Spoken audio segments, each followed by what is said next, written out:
webinar series for Sustainable Development Goals.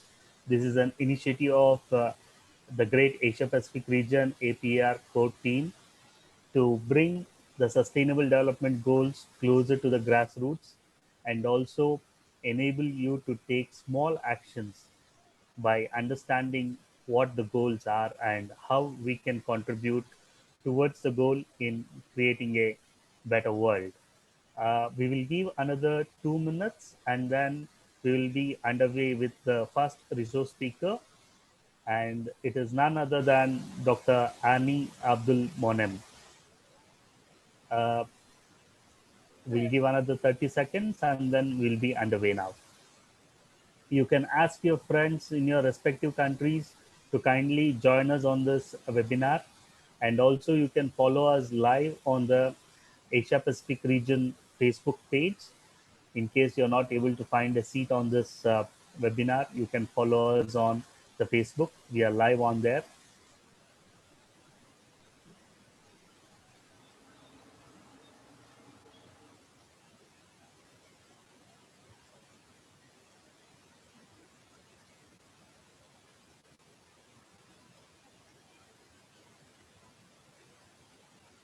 Good afternoon, friends.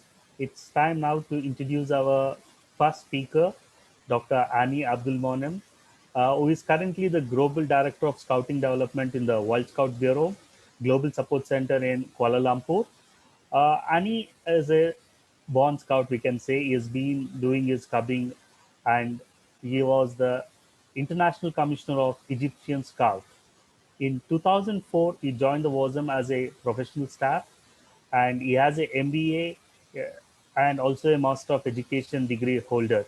He is very much passionate in education of young people in a non-formal settings, and he is very good in making the young people global active citizens in their community.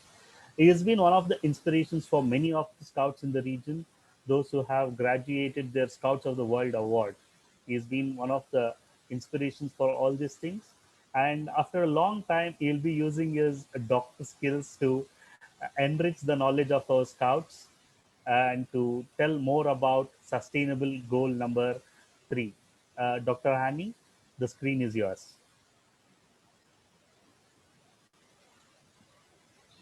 Thank you very much, Madhu. Thank you, everybody, for giving me the opportunity to be with you here. I will go through my presentation straight away so we can have more time for interaction.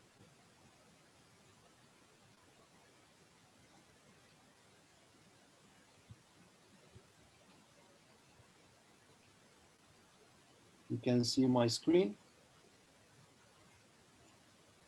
All Yes. right. Thank you. All right. So, good evening or good afternoon to everybody. I think we are in that not good morning for Asia Pacific. Maybe some areas are early afternoon. As Madhu said, I'm going to give some keynote speech about the good health and well-being, which is the Sustainable Development Goal number 3.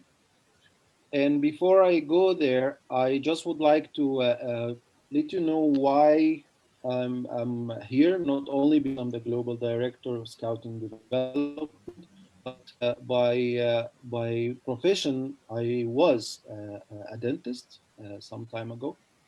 So I have a medical background, as well as I hold a Master in Business Administration and a Master in Education. So what is actually the SDG number 3, good health and well-being?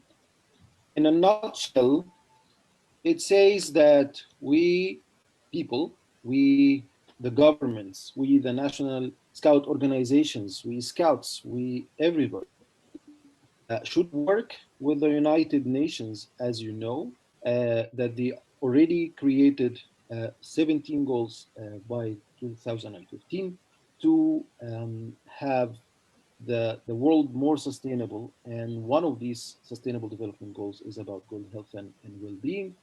And here in the nutshell says, ensure healthy lives and promote well-being for all at all ages. You see that we are not discriminating any. to have this, and that's for all the SDGs, not only the health and well-being. And it is at all ages, from even before birth until the seniority and dying after that. So what is the we have here? We have the number 3, which coming after no poverty, zero hunger, and after that coming quality education. So it is positioned in the third uh, SDG and showing how important it is. Um, One of the things that the Sustainable Development Goals saying that they are all important, of course, but because the UN knows how people react to numbers, they also ordering them in a slight importance significance, so we can see that the good health and well-being is very, very important, and that's why it comes at number 3. But still, the weight of each SDG is still important as all of them to the sustainability of the work that we are having. Health and well-being. If you go to definitions everywhere, you will find a slight difference between what is health and what is well-being, although we are always using them as one alternative to each other. But there is a slight difference here. The health is defined in most textbooks as the absence of physical illness, diseases, and mental disorders or distress. But while well-being is achievement and maintenance of physical fitness and mental stability. So here we are talking about, most of the time we are talking about health as to be healthy. So that means we are not having any illness. Where with the well-being is even more than that. We are having no illness, but also we are more stable and we are fit. So it is very important to have these two meanings all the time together. So it's good not to be having any sickness or illness, but it is also very important to be long time healthy and having stability in our mind and our spirit and feeling good and having all the means to live longer and to live stable. So before I go there, I would like to invite you on the chat. So I would like each one of you to give me one area in health and well-being you think we in scouting are mastering. Just 1 minute. Share on the chat one area in in health and well-being that scouts are mastering. Mastering is like doing projects, doing activities, having it all the time in our scout camps, in our jamborees, in our events.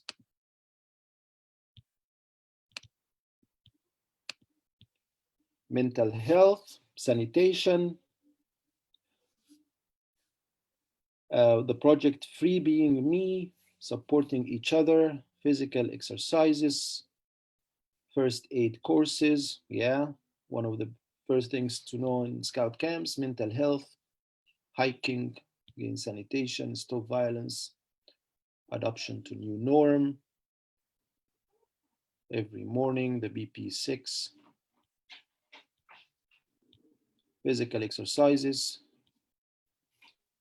stop violence, dancing, stop violence again, first aid again, supporting poor, sharing stories. No, I'm talking here more about health and well-being. So if you have others, physical fitness, okay, creating club activities, excursions, zero hunger, injury. Okay. All right. So as I can see, you can see that we are already doing a lot in the area of health and well-being, starting from the normal camps. Every group or local group they can do, or troop, whatever is the age section that they have. We have already some physical exercises in each morning. We have to give first aid courses so we can maintain the place that we are working on with a good level of safety, and if there is anything happen, we have enough knowledge to interact. We are also caring about each other, so we are providing a good support in terms of keeping the children safe from harm, or keeping young people safe from harm, and so on. And when we go even more and more, you can see from a local to national to regional to even a world campaigns that's related to health and well-being. So the United Nations, again in 2015, when they already adopt the SDGs, and here we need to make sure that the who adopt the SDGs is the governments, which means it is the most conservative institutes on earth. Why? Because they are not going to decide on anything if they have enough resources and they agreeing on all the things that it is related to the politics and the matrix of politics that they always having as a complicated processes. And then they agreed on these 17 SDGs. That means it is achievable and realistic, and not only the governments can do, but everybody else can do. And that's why national scout organizations are entitled to do this. Um, and then when they created these SDGs, each SDG has targets and indicators. Targets is the main achievable, measurable, let's say, task that the government has to do, and also the NGOs or institutes or associations that they are doing. And also they have indicators that can measure if that achieved or not. So if we see the targets of the well-being, health and well-being SDG, we will go for 9 targets and 4 sub-targets. The first target is about reduce maternal mortality. So here we are talking about pregnant ladies and all the things related to the birth, and how to reduce the death of babies that we are having every day. You can see it in the news and the numbers that they are in there, but we need to decrease these numbers. So that could be one of the projects that scouts can go and do at local level, how the women can maintain their health and reduce the maternal mortality for any reason that can cause that. Second is end all preventable death under 5 years of age.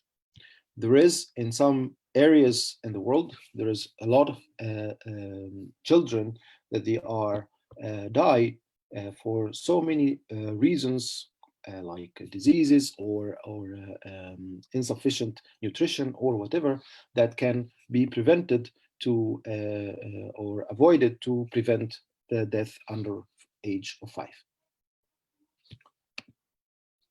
Fight communicable diseases. That's one of the very important parts, and we can see now that we are living the world that having a lot of effect. We are affected economically, politically. We cannot travel because a disease that can be communicated from a person to another. And here also we are talking about something like AIDS or tuberculosis or malaria or whatever, but coronavirus shows us how that also is very important to take care of ourselves. I'll talk later about the coronavirus in a very quick way, but it is very important that this is coming number 3 to show how important it is and how we are also living in a world that is much affected by kind of the diseases. Reduce mortality from non-communicable diseases and promoting mental health. So here it is more of diseases that can be affected, like something related to the mental health or other diseases that can really affect you, and it is non-communicable. So it is one that number 4 as a target. Of course, as I said, there is a lot of indicators under each target. And here, the associations and the governments can take whatever they can do to support the people in the country and support the people of the world to make sure that we are reducing mortality or reducing whatever is the target. Prevent and treat substance abuse. Here again, and I think with the young people, we are every day there is a TV series or a TV show talking about young people getting addicted or using narcotics or using alcohol or whatever.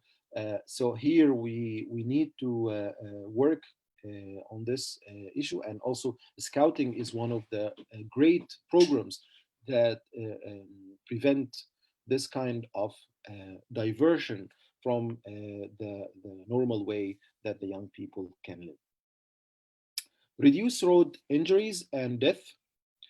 Uh, if you can read, this is one of the most causes of death, actually, not coronavirus, not AIDS, but it is actually one of the major causes of death. It is the road injuries and road death. So it is important to keep the regulations and the laws of traffic very strict, and also to make sure that we as scouts and people that are aware of these things make sure that our young people and our families around us is really respecting these laws.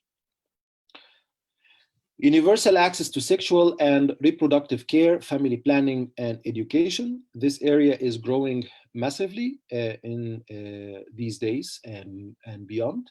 And it is important that we make sure that our young people are aware of the things around them, and without, of course, exceeding the limits of each culture that permits, but each culture or each religion even has to think about that more wisely now and in a smart way, that we really make sure that our young people living a very good sexual and reproductive health and knows what to do when it comes to family planning and education.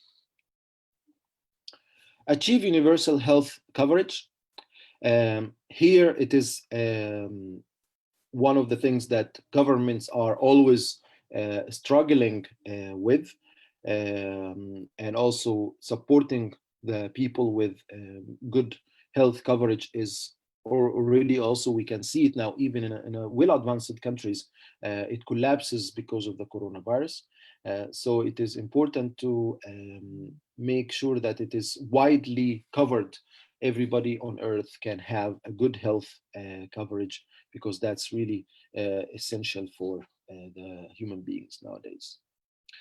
Reduce illness and death from hazardous chemical and pollution. Um, it is around us everywhere. You can see now that we are also trying to make sure that the consumption of people is less and less harmful for not only the environment and the animals, but also for ourselves.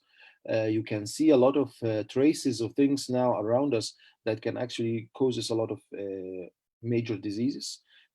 So using of plastic, one of the main examples now that can affect us, and also all the industries that create pollution. We can always think about green industries. Implement the WHO framework convention on tobacco control.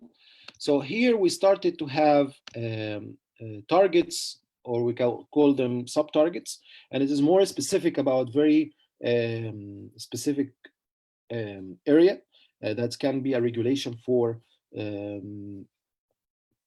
people in the industry, for example, of tobacco. Still, we know that smoking is one of the major cause of death as well, but still a lot of people, they are still smoking, although there is now they are vaping instead of smoking, but also we know that vaping also have some side effects. So it is important that we promote also no smoking, as we do now in scouting, all our events, no smoking events. Even if you are a person that you are smoke, but if you are in a scout event, that's important that you respect that regulation. Um, when we have this target, the development and universal access to affordable vaccine and medicines. So here we are targeting as well another specific area, which is about vaccination and how the universal access to this affordable, very important, and the vaccines and medicines. It is one of the things we call it the Declaration on the TRIPS Agreement and Public Health. That's one of the things happened recently that make sure that there is the affordable, not always medicine is very expensive. We know that is one of the major trades on this planet. Very, very expensive. But this agreement that was in Doha made it is very clear that we need to make sure that there is an affordable vaccines and medicines for everybody. Increase health financing and support health workforce in developing countries. So again, back to the coronavirus, you can see the health worker were one of the heroes on planet when it comes to the coronavirus defense. And I think to increase their support, especially in the developing countries, was one of the things that in the targets in the good health and well-being, and we should make sure that it is happening around. Improve early warning systems for global health risks. I think we are also living that very obviously, how that if the warning comes early, the governments can take measures early, and the people will not be affected early or late. So it is very, very important sub-target that focus here about the global health risk warning. And you can see now there is a website called the World Meter, which is not the WHO one, but for example, that's another side or parallel that can capture all the numbers that you can see from the countries that they are reporting every day about the coronavirus. And not only about coronavirus, you can see that on any other disease that can appear or disease that exists. Like before we had, during the coronavirus, we had another news says that the Ebola was eradicated completely. That's also showing how we can go with these kind of systems. All right, so these are the 9 targets and the 4 sub-targets from the SDG number 3. I know that it looks for a while that it is very can I just suggest for those who are using the annotate, it is actually not for your screen only, but also for all the screens. So I'll just clear them now, and please don't use the annotate because it disturb also all the screens. Thank you. So from all the targets, you can feel like it is a very, very big target. How we as scouts can do anything here. And I can tell you very simply, no, we can do a lot. We can do a lot in this area, and we can do a lot with the governments. We can offer to our, let's say, Ministry of Health or the local health authorities that we can support them in raising awareness, not only in our scout groups, but within our districts, our families, our friends, in our schools. That will really give a good support to the governments.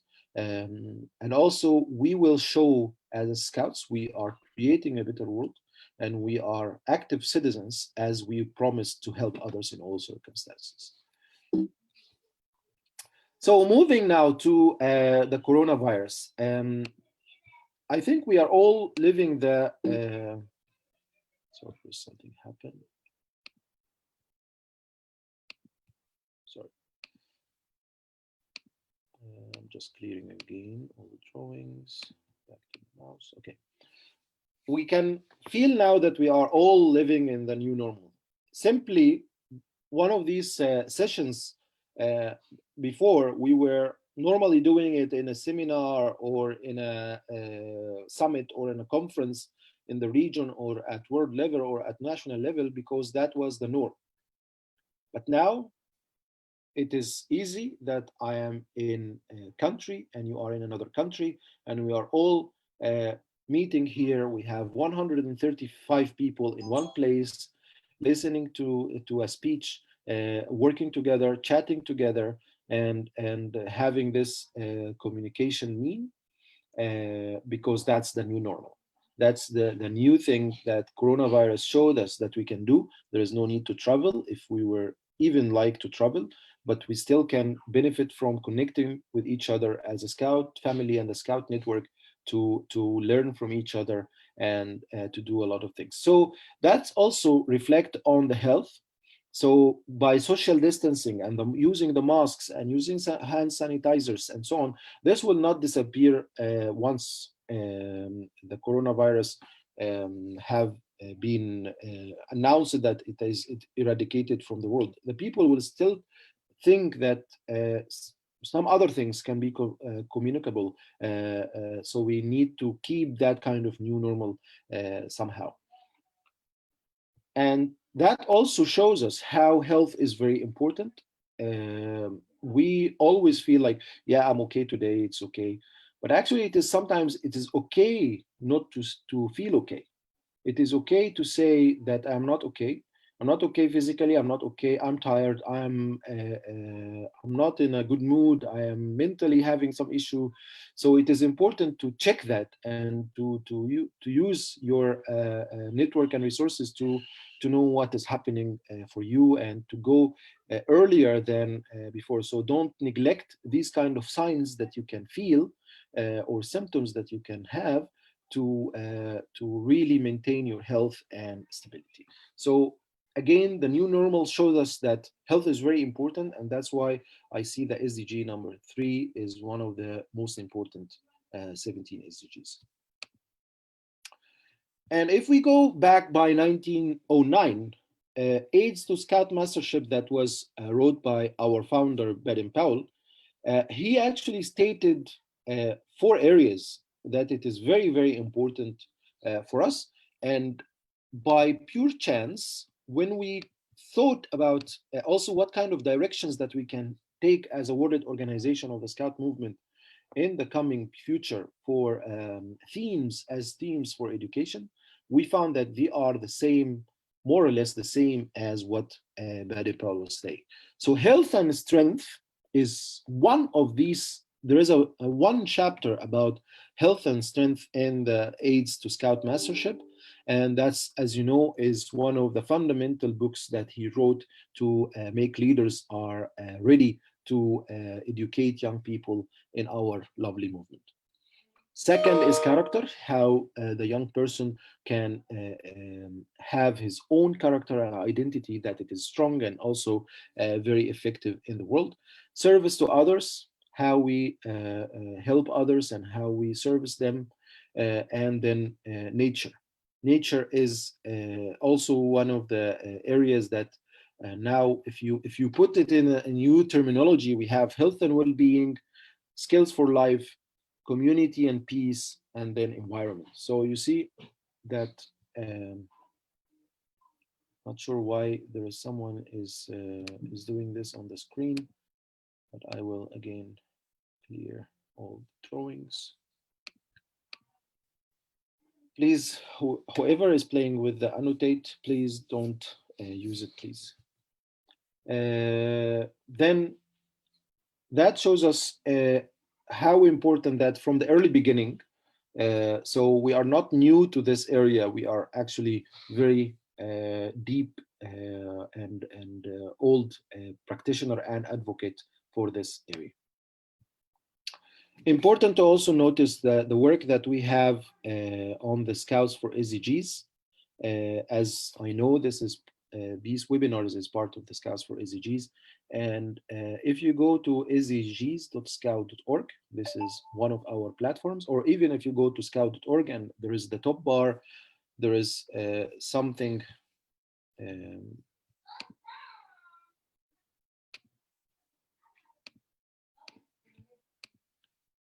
there is something about Scouts for SDGs.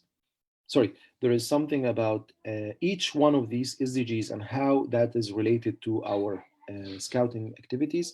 So if you go to the SDG number, sorry, I'm getting distracted with this annotate thing. I cannot go back to my screen. Okay. If you go to the sdgs.scout.org, you will find each one of the SDGs having activities, and these activities can go to projects, and you can report about your project if you log in and you would like to report about your projects. When you report about your projects, also you'll find that there is information that you need to provide, and one of these is how many hours you give as a service for the community. We almost reaching now 2 billion service hours since 2014. So, sorry, 15. So this is a very good sign for us. Scouts around the world, they are really doing a good deed every day and every second actually to the world. We reached 6,300,000 service actions, which is between a very big project of many a month until few days of campaigning in your local activity, and the contributions here, how many people is actually acting on scout.org to give these information. It can be one organization, it can be a local group, it can be an individual, and we have 50,000 sorry, 50 million and 200 of these contribution. So thanks for all these people that they are doing the contributions. Better World Framework, one of the main WUSM initiatives or a big framework that offering initiatives and challenges for young people to react upon very important themes. So we are trying now to organize this framework in these 4 areas. We are working on it. We are validating it with the National Scout organizations and the regions. And after that, you can go and work on it. So for the time being, we have one big initiative, Earth Tribe About Environment, which has the Nature Champions, Plastic Tide Turner, and Scouts Go Solar. And we have the Messengers of Peace, which is about peace and community engagement. It has challenges like Dialogue for Peace, Patrimony to Scout, and He for She for gender equality. And we have the main award for all the actions and themes, the Scouts of the World Award for age sections from 15 to 26 years old. And we are working now because of the importance of the mental health and the health and well-being. We are working now on conceptualizing some work around this area. And in the near future, it might start to appear some work like campaigns and actions that we can do to raise the awareness within the movement and outside the movement around health and well-being. So very simply, if you go to the scout.org, the high bar, the top bar, SDGs, or you go to sdgs.scout.org platform, you will find all the SDGs, the 17. And if you click on the SDG number 3, you will find some actions that you can commit that you are going to do as an individual, as a young person, even as a leader, to do some actions. Give an example: start a blood donation campaign with your scout group to support local blood banks. Number 4, do a short presentation in your scout group meeting about the consequences of alcohol and drug. Number 6, run a donation drive to supply medicine to people affected by natural disasters. Number 8, make a HIV awareness campaign as part of your Scout of the World Award journey.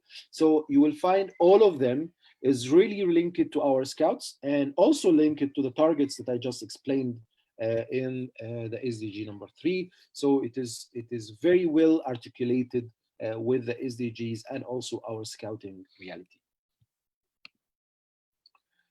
Also, very recently, because of coronavirus, we created on the services.scout.org, which is one of our main problems main platforms to support our National Scout organizations is the members' health and well-being. This area in the youth program, so we have 13 services, and the first one and the main one is the youth program. And in the youth program, there is the members' health and well-being. You can find a lot of resources there, but also I will invite you to go to the e-learnings, which give some good e-learning about, for example, how healthy is my screen time, because we are now having a lot work online. So you can go and take that e-learning. It is in English and French. You can have really a good resource here. Also, there is a webinar on mental health. It is recorded, and it is really, really a good quality thing that also linked to our scouting reality and how to be safe online. We know now that there is also a lot of cyberbullying and hacking and a lot of things happening online for our young people. So it is important to make sure that it is linked. So I think that it. I think I already exceed my time almost. There is few minutes if there is any thing that I can have here. But I would like to thank again all the organizers that they give me this opportunity. I feel like I returned back some years ago when I was a dental practitioner or a medical practitioner. So it is very important to see how that is really deep in our movement. It is very important to feel it as important as I feel it now. And as I said, it will be one of the four areas that we are targeting to help national scout organizations to have it as one of the themes, but also it will be one of the areas that we could have a big initiative around. So imagine with us things related to hygiene, inner peace and spiritual dimension, things related to the mental health, which is increasing by day, not only because of coronavirus. Coronavirus make it a peaking up, but it is actually also very important even without that. So there is a lot of areas in the health and well-being that we can also partner at local and national level. You can go to a lot of institutes. One of the most well-known for us and very close to us, and we have a lot of what do you call it, join volunteers working here and there, which is the Red Cross and Red Crescent Association or societies. You can always work with them and have a lot of interactions, not only at the first aid, because the first aid is the easy collaboration we have with the Red Cross and Red Crescent, but they have a lot of things related to humanitarian action and also the health area. Um, Health authorities, medical workers, someone in your network that you know that he is or she is already working in that area, you can bring him or her to your local group and start a campaign around the problem that you are facing in your community. 2 or 3 years ago, we had a young lady from Kenya. Her name is Pauline Kigari. She became one of the messengers of peace hero because she took that reaction and went to the local community to create a project by herself and the young women around her to eradicate or at least to raise the high awareness about girls' genital mutilation. So this was also gone to another country from Kenya to Mozambique and also raised the awareness about the local mispractices that can happen within young boys and young women. And that also made a lot of effect in the whole country, and scouts become leading in that, also become because of one action. So don't underestimate your small actions. that you can do in this area, because it really affects and will do as our founder says, leave this world a little better than you found it. So it is important that we are all working to create a better world as we promised. I think that's all for now. Thank you again very much, and back to you, Madhu. Thank you very much, Dr. Ami. Thank you for your beautiful and wonderful ways of telling how it has to be. Friends, we all have to remember there's a saying which says charity begins from home. And as we are celebrating the International Day of Peace, we all took pledge at some point in time. Peace begins with me. As that, as scouts, we have to remember well-being is linked to the happiness and life satisfaction, as Miss Christy Baum says. It all makes a difference how we feel about ourselves and our life. So, being happy, healthy, and well-being starts from home. As small actions, we can ensure we are healthy and we are taking care of ourselves, our family, and our neighborhood. At this note, now we'll move on to the next speaker of the day. I'd like to call the ambassador of SDG number 6. I will give a small introduction about the ambassador of SDG number 6, who is going to talk about this important.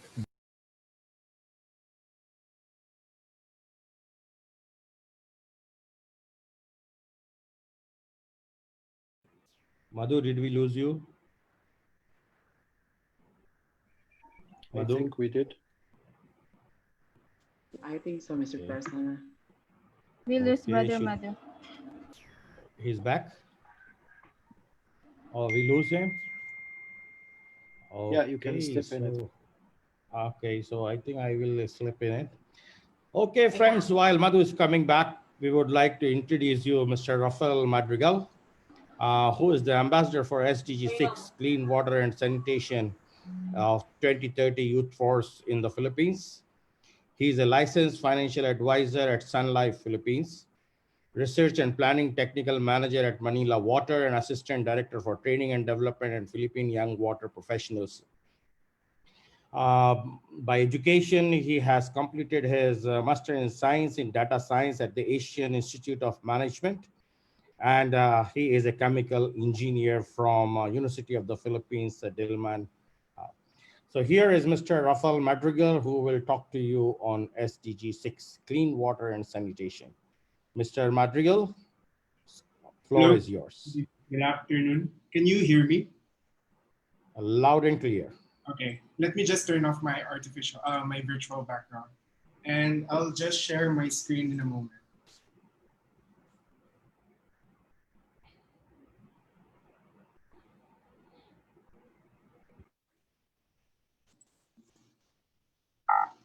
Oops, it got preempted. Hello, good afternoon. Hey, good afternoon. Yeah, good afternoon to everyone. Thank you for the kind introduction.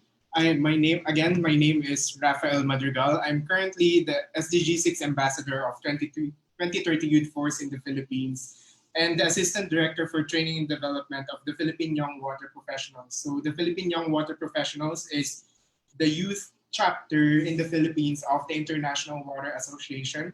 And currently, I'm on a study leave though for in Manila Water as a research and planning technical manager. So Manila Water is one of the biggest and most successful water concessionaires in Southeast Asia. So for my talk today, so this I won't delve on this much because this was said earlier. But for my talk today, before I start, I just like to know what comes first to your mind when you hear about water scarcity. So you may type your answers on our Zoom chat so that I could uh, look at it. Yeah, drought, of course. Lack of water, of course. But what about the factors that affects water scarcity aside from the usual lack of water, drought, no life, of course? There's a water problem, but could you be more specific? Like what could have driven, what could be the factors that led to water scarcity? Water pollution, no rain. Yeah, good answers. Climate change. Viol- Did I got that correctly? Violence, of course. In some areas, the issue of water is highly politicized, and there's also this concept called what they call this, the politics of water. As they said, water is becoming like the oil of the past, where wars or the geopolitics are surrounding water is becoming more intense. Yeah, water mafia in some areas. I won't name them, but there exists something like that. Difficulty start now. Human unlimited wants. Of course, one of the key drivers, like what you will see later, for water scarcity is really overpopulation. As populations increase and grow, our demand for water is also increasing, putting more pressure on our scarce resource. The El Nino effect. Okay. You can continue typing on our chat, but I'll just continue with the presentation. So my presentation is titled, Where's My Water? So I would like to give a perspective from a water professional perspective because I'm working in a water utility. So I hope that I could share my professional learnings to you guys. So I have three parts for the presentation. So first is like an overview of the water crisis. Second is how this crisis resulted into growth and movement across the sector and how it pushed the sector to innovate. And as leaders or young leaders, how we can make a difference. So first, I'd just like to share this video from Now This World. This is a case study from 2016 about China's water resources. It's just a short video. I cannot let me play it first. Please let me know if you can hear it. China has gone through rapid industrial growth for the last half-century, and as a result, the country suffers from record-breaking levels of pollution, drought, poor food quality, and smog. But experts say China's most urgent problem is its water supply, which has plummeted to dangerously low levels. So what's happening to China's water? Well, the issue is largely one of supply and demand. China is home to just under 1.5 billion people, or about 20% of the global population. And yet it holds only 7% of the world's fresh water. Further complicating the matter, 80% of this water is in southern China, while half the population and 2/3 of the farmland are in the north. That means northern cities must get their water from rivers in the south by way of man-made pipelines and canals, also known as the South to North Water Diversion Project. When this launched in 2014, state media promoted it as the cure to the country's water problems. But due to grossly outdated miscalculations of the South's water supply, which has dwindled from climate change and drought, the project has had little effect on the crisis at large. Today, more than 100 metropolitan areas face severe water shortages, and some, like Lintao in the north, have run out completely. On top of this, most of the water China does have is heavily polluted. More than 80% of the country's water from underground wells is not suitable for drinking or bathing, and nearly half of its rivers are too polluted to even touch. This is largely the result of emissions, industrial spills, and chemical runoff from manufacturing facilities. For instance, the Yellow River, which played a key role in the development of early Chinese agriculture and civilization, is now lined with thousands of petrochemical plants, leaving only 16% of it usable for household purposes. And although China has regulations in place to mitigate industrial pollution, companies can often get around them by negotiating with local officials. Lack of clean water has forced many city dwellers to resort to polluted water for household use. In fact, nearly a quarter of China's population, or about 300 million people, drink contaminated water every day. According to one report, polluted water is responsible for 190 million people falling ill every year. And China's water problems are expected to get worse. The country's rapidly growing population and industrialization, coupled with its increasing demand for coal, are expected to drop its water supply to dangerously low levels by 2030. This crisis is already costing China more than $200 billion per year, and according to the World Bank, it could eventually lead to a war over the country's rural, urban, and industrial interests. In 1999, China's premier called the country's water problems a threat to the very survival of the Chinese nation. 15 years later, and with no foreseeable solution, it seems as though his fears are coming true. So I chose this video because for me, it discusses a lot of different factors affecting the state of not just China's, but basically the water crisis in general.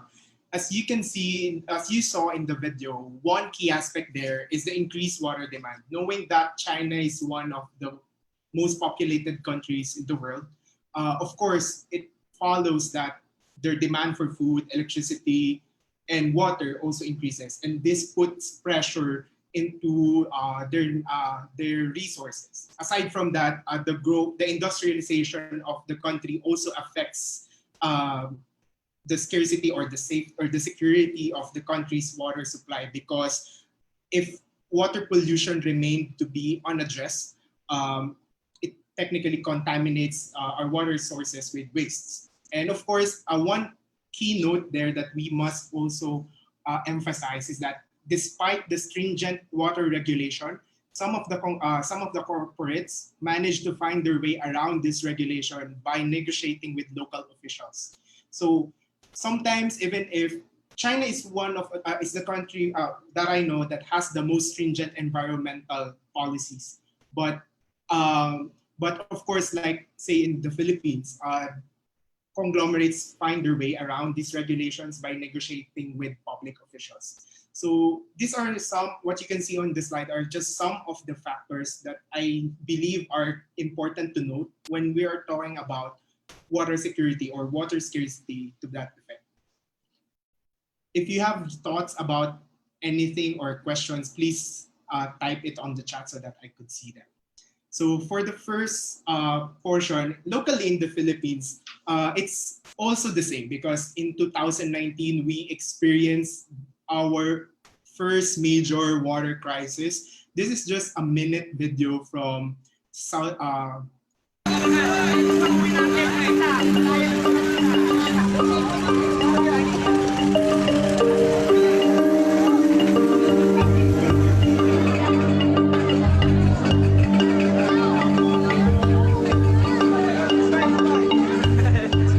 Pag walang tubig, hirap-hirap talaga. Ilang araw na. Mapupuyat ka, gigising ka na maaga para maghanap ng unahan. Pagkatapos, wala naman tubig. Yung pinagugasan po namin ng plato o pinagliguan ng namin, iniipon po namin para gagamitin po sa CR namin pambuhos.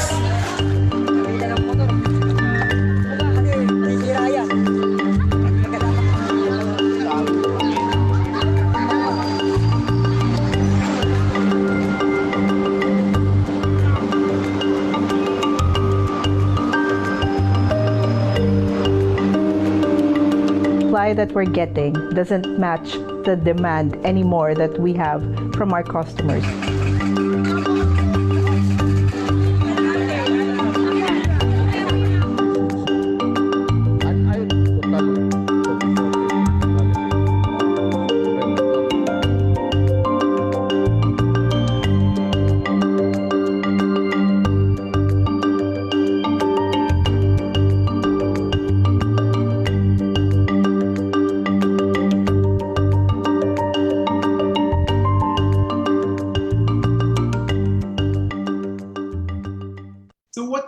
From this video, first and foremost, we see the effect of having water shortages, at least in the major urban cities in the country. So say, as you notice from the video, the mothers in the community have to, wake up early at night just to fetch water so that they could have water for their household, and they also have to recycle water used for laundry and cooking for other purposes in the household. And another thing there is that, similar to the previous video, we see that there has been some government efforts to solve the water crisis. In the previous about the water scarcity video from China, we saw that since 1999, the problem has already been acknowledged. Here in the Philippines, we also saw that for the longest time, the government has plans to build additional water sources. But since these investments, the water industry, the building of additional water sources involves a lot of capital. It's not immediate as compared to other, say, resources that you can deploy capital immediately. For for water supply, it takes years for planning, and it takes a huge amount of investment to build more water sources. In this video, we also saw that the dam project is controversial because it affects the land of indigenous people. So there's also some societal, what they call this, factors to be considered when we are trying to solve the water crisis. So there's this crisis is a result of an imbalance between water supply and demand. Like what you said in the chat earlier and also in the videos, we saw that water crises are really a result of the imbalance between water supply and demand. So if the supply does not meet the demand anymore, then of course, by rule of common sense, there will be a scarcity.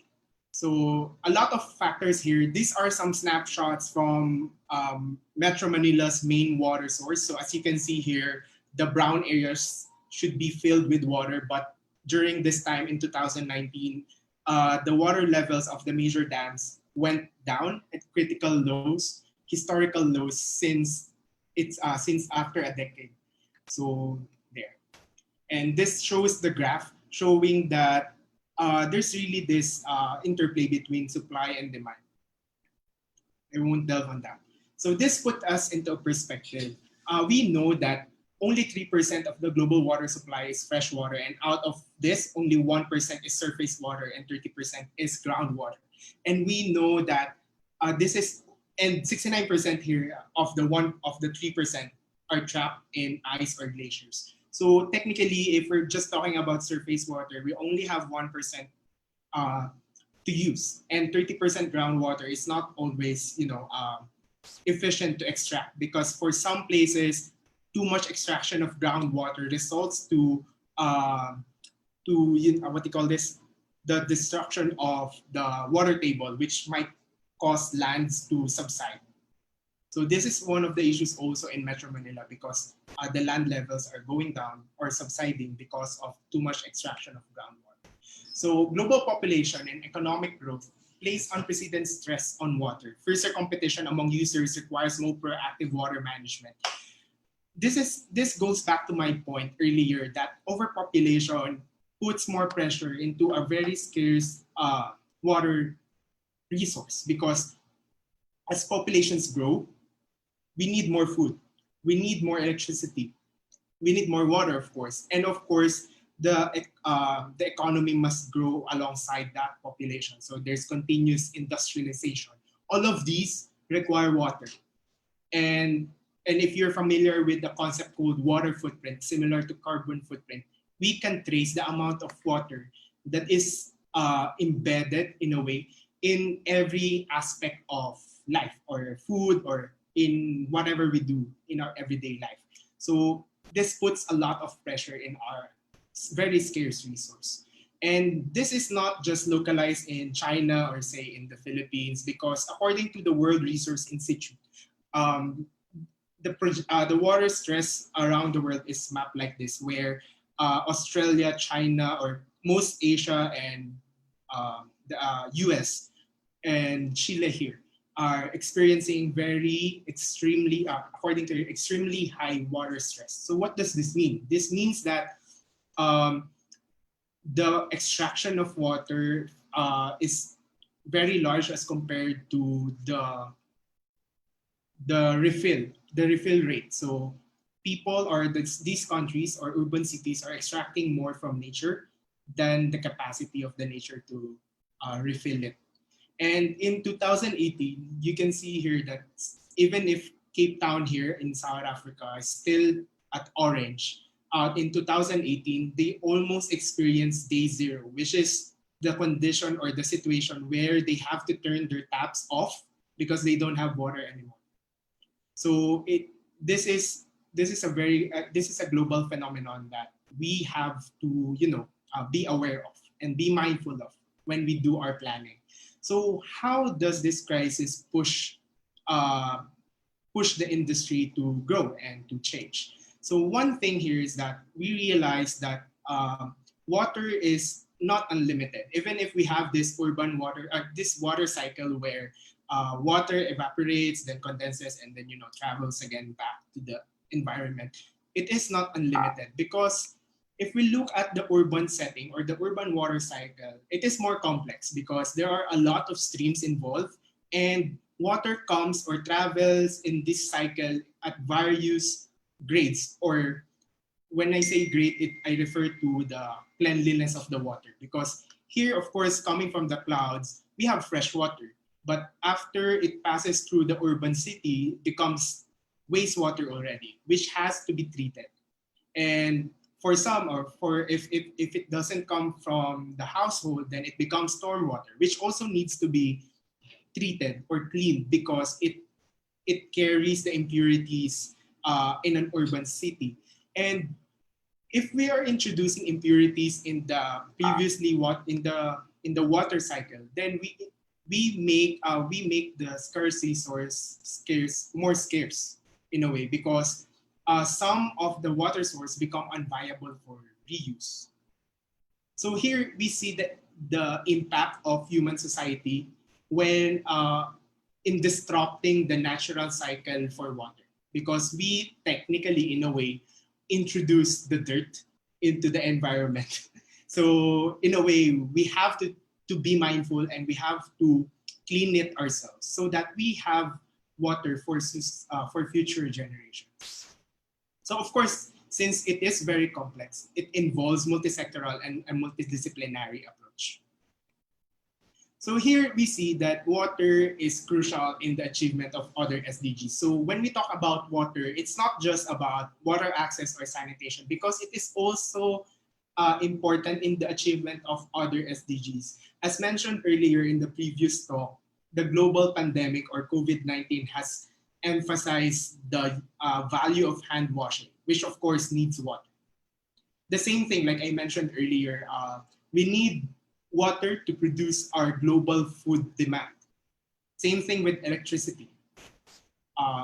Gender equality plays, water helps in the achievement of gender equality, because in most areas, it's the women and the children who fetch water for the household. So when I was working with the indigenous people in the Philippines, when we interviewed the mothers there, we learned that they have to travel 2 kilometers a day, or spend roughly 4 hours or 6 hours a day to fetch water for the household. So because the fathers are the one in charge tilling the fields or doing the heavy work and going to the urban city to find work, and the mothers are in charge to, and the children are in charge to fetching the water to manage the household and cook and clean the house.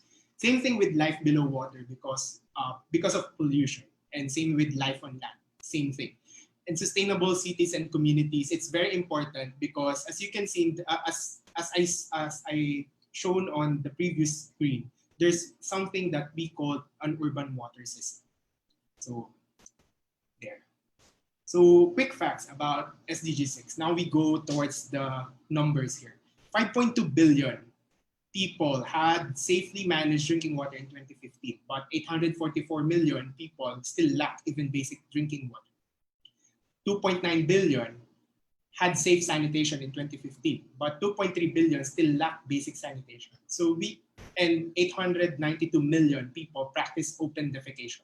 So this is the open defecation. I saw it firsthand when we went to the indigenous groups in the Philippines, because in a way they are more comfortable with doing that, because I believe there's still something that we can work in educating and making them appreciate, in helping them appreciate the value of using toilets in general. 80% of the wastewater goes into waterways without adequate treatment. 2 billion people with this water stress affects 2 billion people. 80% of the countries have laid foundation for integrated water resource management, and 70% of the world has lost its natural wetlands over the last century.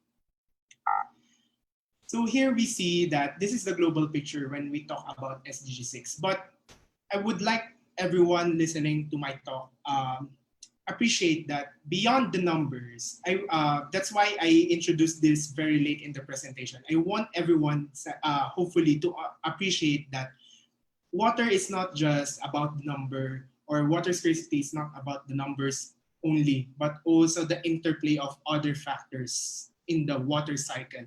Not just not just the technical aspect of it, but also the politics behind it, the shareholder or the involvement of the different stakeholders also.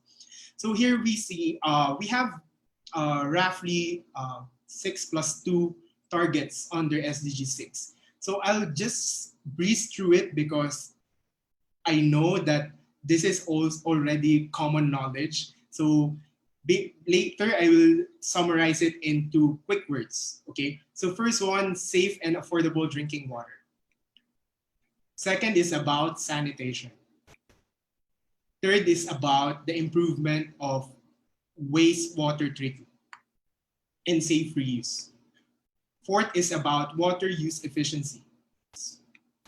Fifth is about integrated water resource management. Six is about the protection of ecosystems. And 6A is about international cooperation. 6B is about local cooperation.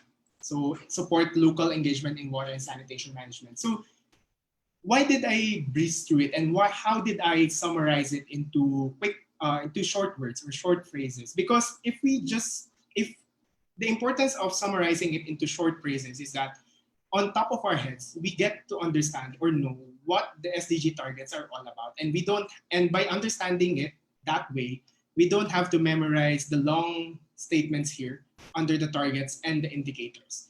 So as a summary, we can say that the SDG targets provide a more holistic approach when we talk about clean water and sanitation. So it's not just about providing water access to the needy or just building toilets for those practicing open defecation. It's about the interplay of a lot of things. So water access always comes with sanitation because of hand washing. And when we talk about sanitation, we also have to take into account water quality because sanitation introduces waste into our water streams. And when we talk about water access, then we have to be mindful about our extraction from the environment. So we have to be more efficient when it comes to our water use. And 6.5 talks about integrated water management. So this puts, this integrated water management does not only talk about the access to water, but also how it interplays with the food and energy systems of a place or a urban city. So it's more of a nexus approach when we talk about water. 6.6 is about the preservation of our ecosystems. So because if we fail to preserve our environmental resources and our ecosystems, then of course it will have a cascading effect down the line and affecting the scarcity or the water security of a place. Then 6.A and 6.B talks about cooperation on an international scale and a local scale. So this is a very recent development in the water industry because of the global pandemic. The importance of access to water and sanitation have been emphasized because according to the World Health Organization, hand washing is one of the most effective method against COVID-19 prevention. So as you can see here, 3 billion people worldwide still lack basic hand washing facilities at home. So this should put us into a perspective, given the pandemic, how will this 3 billion people worldwide be able to protect themselves? Okay.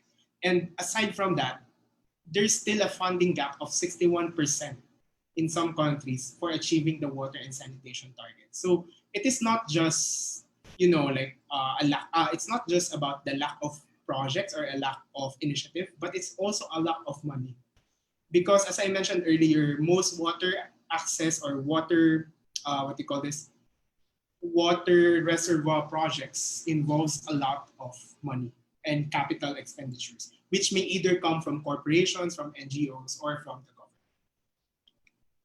So now, I'd just like to ask, like everyone here, how will you take part in achieving the targets of the SDG? Coming from, our discussion now on.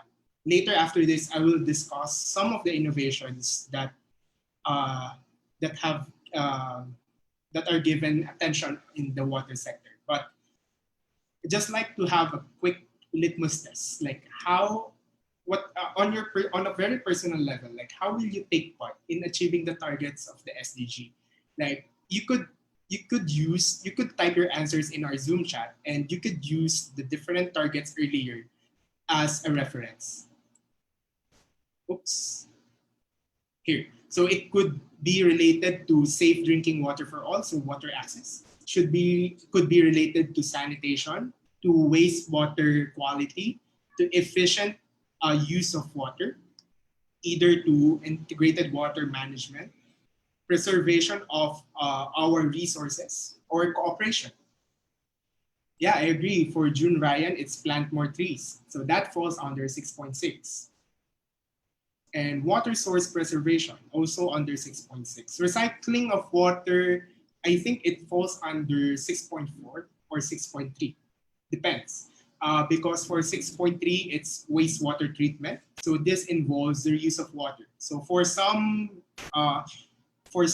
of the more advanced cities in the world, they do this. Especially the most recent one that I know is, that I experienced firsthand rather, is Singapore, where they use the reused water to brew beer. So they release a brand of beer that use the reused water, the treated wastewater, as the base.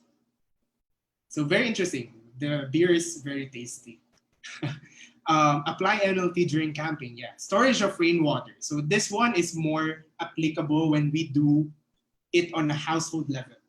And it also can be extended for a citywide application.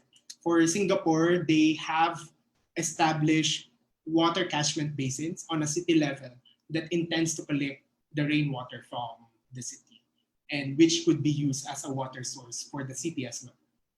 So it could be scaled up to a city level implementation. I will reduce the water use and reuse of water use. Yeah. Create a video on how you can demonstrate water filtration to other youth, of course, because there is still some bridge when we talk. There's still a knowledge gap that we have to bridge when we talk about water treatment, water conservation, reforestation, reuse, recycle, restore, promotion, water filtration, sanitation, afforestation. Some of the big companies in the Philippines like SM use STP for recycling water for other use. Yeah, James here said that. So this is not just for SM. Some of the commercial buildings, for example, in financial districts, like say in the Philippines, in Bonifacio Global City, for Shangri-La, they implement this water recycling system so that they could use the reused water for watering the plants. Strict implementation of the Clean Water Act, of course. But then again, even if, like in the case for China, even if they had stringent policies, implementation is still a challenge. So I guess it goes for everything, for everyone, for every country rather. So from a youth perspective, I guess it's our responsibility to demand our country leaders to implement these laws strictly. Recycling, of course. One thing that I was expecting is more of about food, because one of the movements that I have recently got myself involved with is the reduction of meat consumption, because meat has a high water footprint. So it's not just for carbon footprint, but also water footprint, because they consume a lot of water in order to be produced. So shift to a plant-based diet is also one. Yes, some of the resorts in the Philippines are using recycled water from the rain. So you can continue typing your answers there. Okay. So this one is I got from the website of Scouts for SDGs. So they have this My my goal 6 to-do list. So what you type on the chat are your to-do list. So I hope that it goes beyond our Zoom chat, and we really try or do exert best effort to achieve this.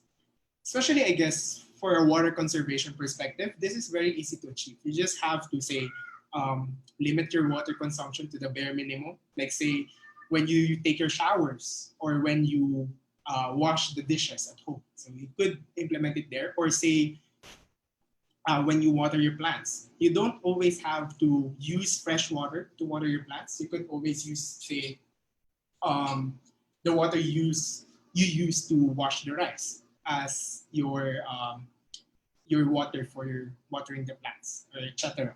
Or say when we talk about forestation or planting trees, I hope that everyone will also exert their best effort to plant trees.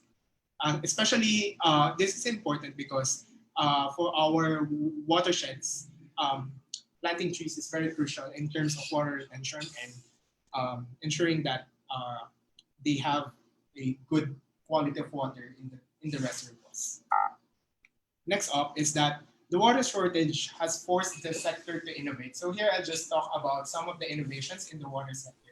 So for some, global utilities are embracing a closed loop system. So with cascading water quality options determined and differentiated by and for use. So what do I mean by cascading water quality options? So like what I mentioned earlier, you don't always need to use fresh water to do your some activities. Like say when you water your plants, you don't need tap water for that.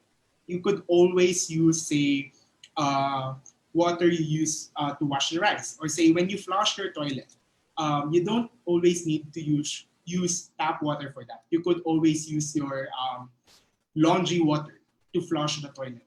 So this one, the closed loop water cycle and the cascading water quality options, is similar to that concept but applied on a city level. So here we see that there are various grades of water here. So potable water, non-potable water, wastewater, reclaimed water, gray water, and rainwater that is used in various applications in an urban water cycle. So some utilities have been adopting this. So this one, I took it from the International Water Association. So you could search their website to learn more about this. So here we see that, so what are the effects of doing this? So first, we don't have to treat water to its purest form. Like we don't have to treat it at the potable water level. So it saves us electricity, right? And aside from that, since we're using it at various grades, there are some efficiencies from the electricity perspective or energy perspective done there.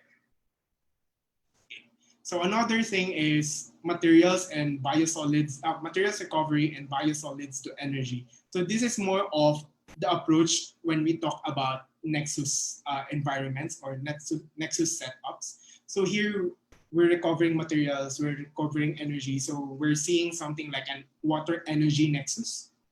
So this is crucial also when we talk about integrated water management. So on a city perspective, they have this concept called a water-wise city framework. So here we talk about regenerative water services, water-sensitive urban design. So that's the incorporation of water into the design of a city. So if you're familiar, if you have heard of the concept of sponge cities, so that this is the concept behind that, or an example of this is sponge cities. Because in a way, they say that if we incorporate water in the design of the cities, then we help it reduce the flood risk or enhance the livability with visible water. So basing connected cities and water-wise communities. So water-wise communities is the involvement of the citizens when we talk about water conservation. So it doesn't stop at the city level, the planning level, or the utility level, but it also involves the call to action for the community members to contribute in the preservation of our water resources. So some of the utilities have adopted smart water utilities. So this involves the incorporation of information technology and data science. So this one is taken from Singapore's public utility, PUB Singapore. So this is what they implement for Singapore. And then for some top innovation themes, of course, circular economy. So that's what I mentioned earlier.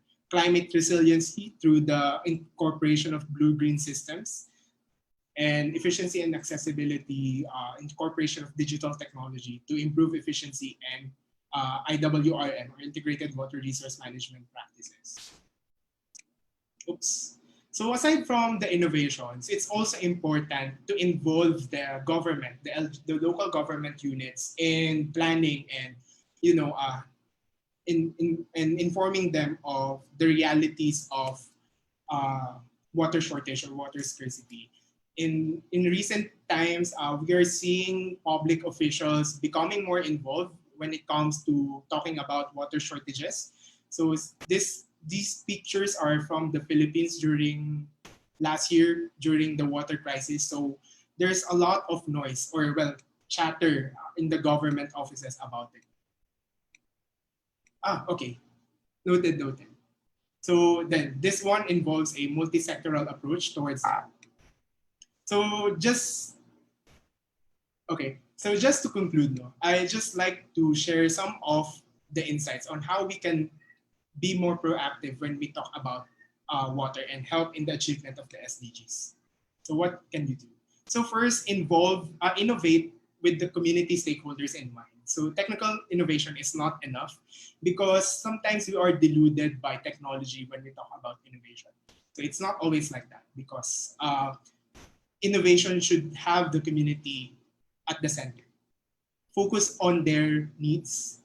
So how can we do that? We have to contextualize ourselves. So go to the community and understand their pain points from the inside. Learn from them. Develop your own ownership. So these are some photos from some of my immersions, from this one from the indigenous community and the urban poor community in Quezon City. So here we learn the realities and we understand where they're coming from. Co-own the problem. Do not underestimate the community knowledge. Help them widen their worldviews and understand how you see the issues. Because sometimes when we go to communities, we have our ideas and our solutions in the head. But we have to make them understand their problem. Because our failure to do that will lead towards disagreements with the community, eventually resulting to a failure in our projects. Then the community must find a way to co-create the solutions with the innovator taking the backseat. So that's us, providing them with the tools and facilitating the discussion. So the importance of this is that communities get the chance to solve their own problems with your help, with our help. So it's not, so we have to take the backseat here because we don't have to, it's bad practice for us to feed the solutions to them. Because if they fail to realize the solutions to their problem, then eventually your project will become abandoned by the community. So also get involved. So proactively engage with stakeholders on policies and build advocacies on climate change and the environment. And do your homework and develop deep expertise in several disciplines. So this is more on the systems thinking of the problem.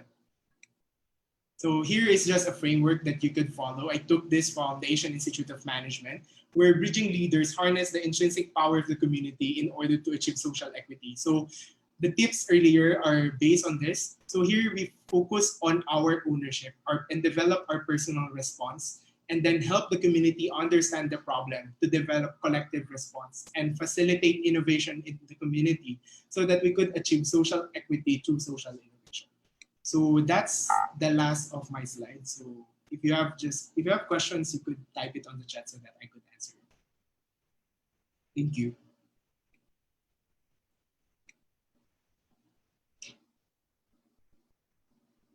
Stop sharing. Madhu, are you there? Madhu, are you there? Thank you very much, Rafi, for your detailed inputs on SDG number 6. Definitely, you are the ambassador of SDG number 6, and you have inspired hundreds of them to be the ambassadors of Sustainable Development number 6, and you'll have many more followers. As rightly said, this pandemic has encouraged us to use more of water, and the development goal says we need to be thrifty. Definitely, with all these inputs from Rafi, you will ensure that you'll be ambassadors of Sustainable Development Goal number 6. So, what is the next goal? You'll be wondering, right? Who is going to be the speaker of the next goal? The speaker of the next goal is one of the express of the Great Asia Pacific region. This is none other than Zahid Mahbub, who is a professional of the Boy Scouts of Pakistan, and is also the vice chair of the Adult Swim Scouting Subcommittee on the Asia Pacific region. He is passionate towards youth program. He's been encouraging the scouts in this country and across the region to use alternative energies. And he himself is going to explain and talk to you about the goal, what he's going to share. And he has 40 minutes to share his 55 slides. And that's why I said he's going to be an express train. Over to you, Zaid Bhai.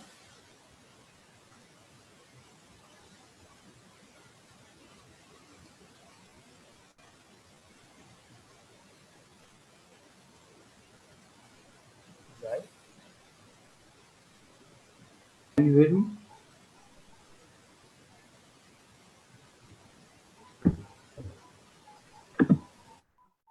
Hello, salam, and good afternoon from Islamabad. Thank you, Madhu. Madhu is my colleague, especially in learning the solar knowledge from the Candacenet. So thank you for the introduction. Uh, First of all, I'm thankful to the APR for giving me the opportunity just to not only recap the information we all know, the SDGs from the last so many months we are discussing on the SDGs, and to share the experiences what we have, especially focusing on the solar energy and Scouts for Solar Badge. I would also like to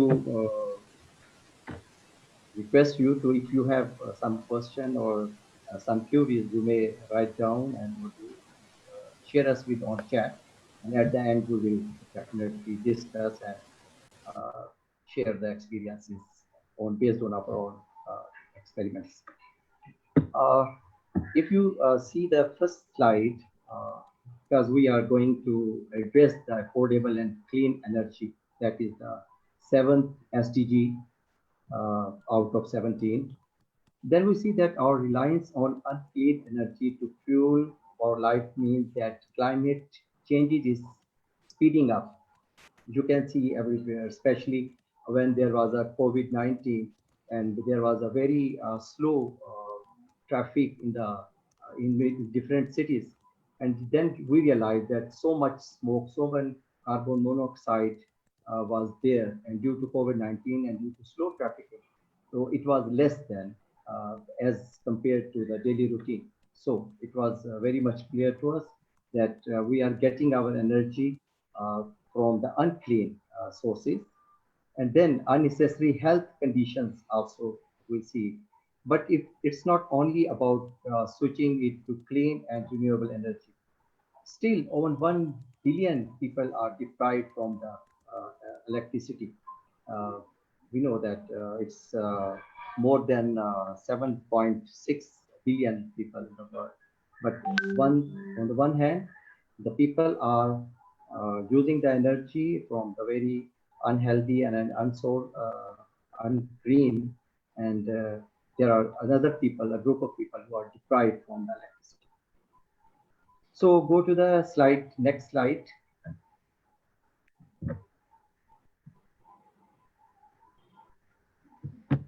What we mean that the goal of the SDG 7, we want to ensure by 2030 to access, every person has access to affordable, reliable, sustainable, and modern energy. So we have to define first what is affordable and reliable and sustainable and modern energy that would be available to for all. So would you like to chat? Give your whatever you have the knowledge or experience, just write down on your chat. And at the end, we will discuss on that. So going to the next.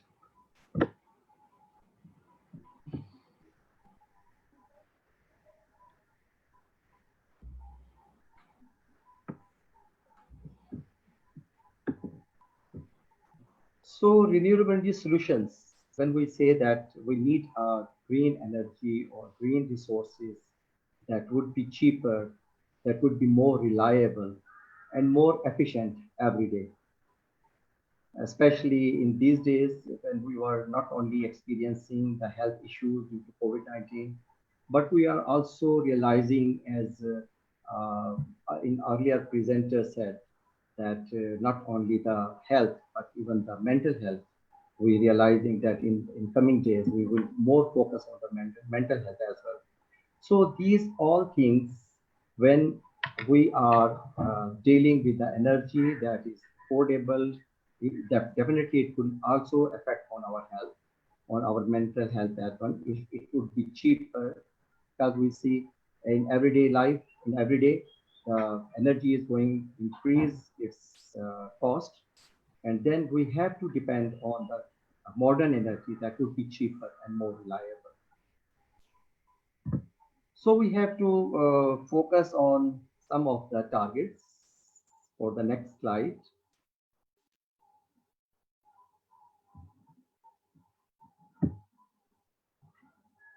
What would be the target? So now the number one, everyone can help to make sure that we meet the global goals. Use these 5 targets to create action to ensure universal access to sustainable energy.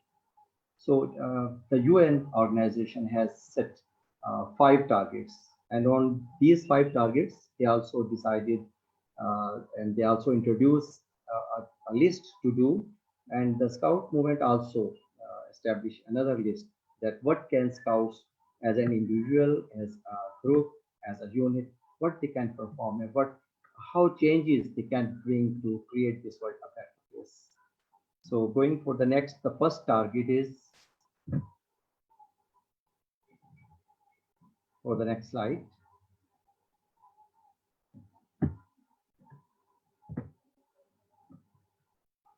universal access to the modern energy. By 2030, that is the end goal, when we are supposed to have the to achieve our goals. And as Mr. Prasanna said in his last day presentation, that we have to create such reliable sources that after completion of the project, that will continue, the reliable sources will continue to facilitate the people. So by 2030, ensure universal access to affordable, reliable, and modern energy services. That is the first target of our goal that was set by the UN. We will go to the second one, target.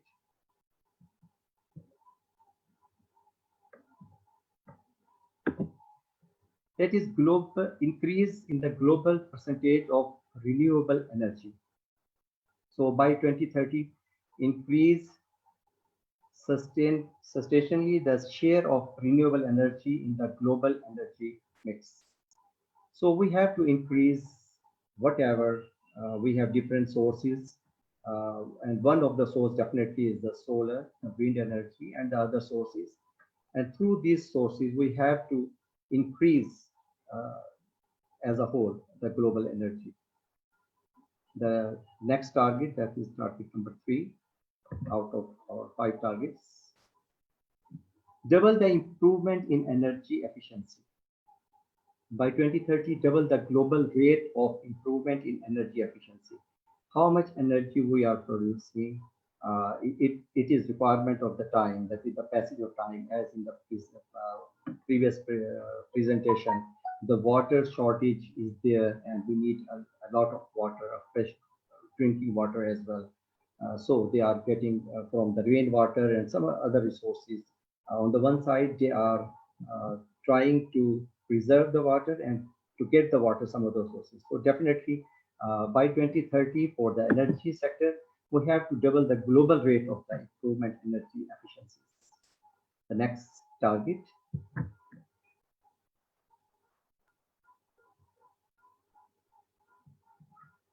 Promote access to research, technology, and investment in clean energy. As you know, earlier we haven't seen the solar panels in the market, the other solar equipment that was not known to the person. But now when we go to the market, every day we see on the base of researches, there are so many items that are used by the solar energy, even the toys, the daily routine, or the torch, the cooking, the materials that are based on the research. So promote access to the research and technology. That is our one of the target by the UN. Next slide, please. To expand and upgrade energy service for developing countries. The developing countries are facing a lot of issues and problems. They have sometimes we call it load shedding, sometimes we call it load management, but we see that in many countries, especially the underdeveloping countries, they are facing the energy crisis. So the solar or the wind or some other green energies, they provide a very better solution. Even you can see a very poor people having the cap, having some sack on his shoulders, and have some solar panel and getting recharging his mobile phone. So it is the need of the time to expand and upgrade energy service, not only the individual level, but on the level, on the group level, on the community level, or on the country level as well. The next one, please. So based on these targets, the UN also developed a to-do list. And I will also share the to-do list for the scouts as well. And you will see that how very common and very linked activities have been given in this both the list. So the to-do list will go for the next slide. Find a goal 7. The goal 7 is we are discussing charity you want to support. Any donation, big or small, can make a difference. I will give you an example that in Pakistan, we have an abandoned building of the scouts, and we want to make it a functional with the sources for the donation. So we applied to the Boy Scouts of America, and they also donated for that building. And for that sport, we need the assistance of the Embassy of America in Pakistan. So the embassy's people came to the Scout Center, they visited the place, and with the support of Asia Pacific Sports Center, the regional headquarters, we got the donation, and the building is now being utilized for the Scout activities. And that has become the Better World campsite of the Pakistan Boy Scout Association. So there are so many people who want to donate a proper place, and I think Scouts have a very credible history, and they produce the result. Therefore, we are now focusing more on the SDGs. The next slide. We are discussing to-do list.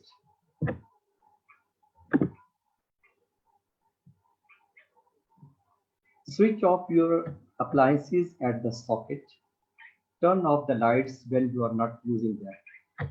It's very common observation that many of times the lights and other appliances, they are running, and we can save not only the energy but our money as well if we go to switch off all the appliances that are not in the use.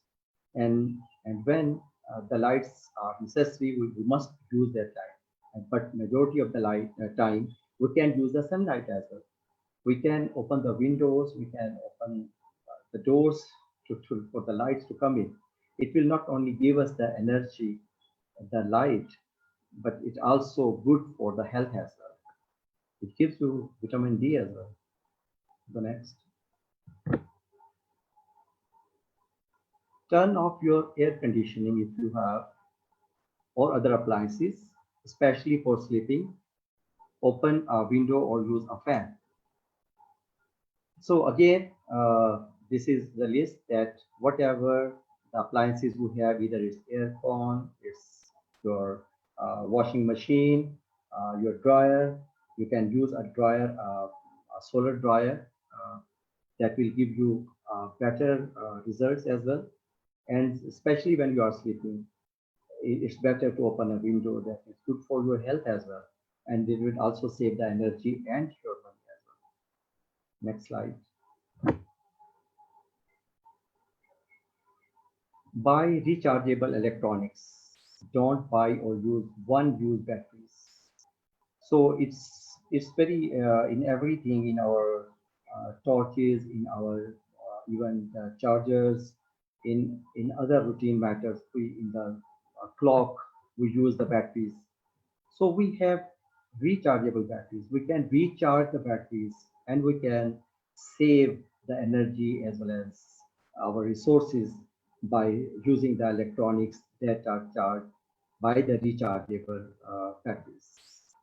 Next slide. Don't use multiple devices at the same time.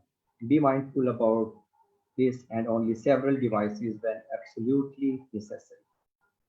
So all is just carrying the things. If we get a very little attention, we can produce a very better result. Even a drop of the rain, when it starts coming towards the earth, then other drops also get the attention, and they also falling down, and then there's a very good rain.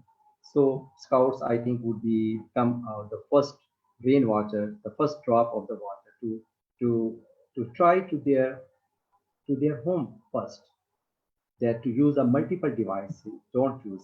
And then they have several devices absolutely necessary. They can use whatever necessary at the time. They can use that. Next slide. Then use solar energy sources. Install solar panels. And I think there are a lot of panels, from very, very small chip to a very big chip. When we give a solar badge to a scout, then definitely he has to produce a solar torch with a very small chip, a very small solar panel. So we have to use that not only for our batteries, but for our houses, our headquarters, our buildings, our offices, so that the solar panels, we will use the green energy and we will save other energy for our country purposes. Especially for heating, use solar technology, radio charger, lights, etc., that are used by the solar.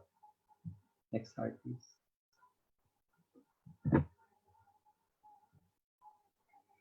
So we will link these all to-do list that was given by the UN, that was by the experts and by all the ratified by all the countries. So the Scout movement also prepared a list, and they have also the option to add something that you are doing at your level best. So we will present some of the activities that is to-do list for Scouts. Next slide. That is very touching, and I am very impressed by this one. And we also experienced here that having a camp entirely with the goal of saving energy or using your 100% renewable energy sources, that is very near to the nature. Because scouting, when we say open to all, the open air, and when we say open air, then we should relate it with the nature as well. So if we go to a camping, and instead of having a very high voltage energy and light and other sources, instead of that, give them a space that use the solar energy. Have your solar briefcase and solar suitcase. And Bernardo is very popular in producing or making learning of these suitcase that was developed. I will share with you what we have done in the past, so that the camp should be free of that energy that we are using in our daily life. It should be very close to nature, or if they want to use, they may use the renewable energy sources. Teach your campers about how they can save energy in their household. Similarly, what we experience in our camps, we are expecting that the Boy Scouts, the Rovers, or the Scout leaders, they will go to their home and they will practice what they learn in their camps. So with these healthy habits, they can save the energy, and introducing the solar gadgets in their home appliances or the offices where they are working. To-do list for Scouts. Next slide. Keep track of your household energy bill and try to make it lower every month by wasting less and less energy. So you can give a task to the Scout as well to maintain a list for 12 months and compare the bill of the last month with the existing month.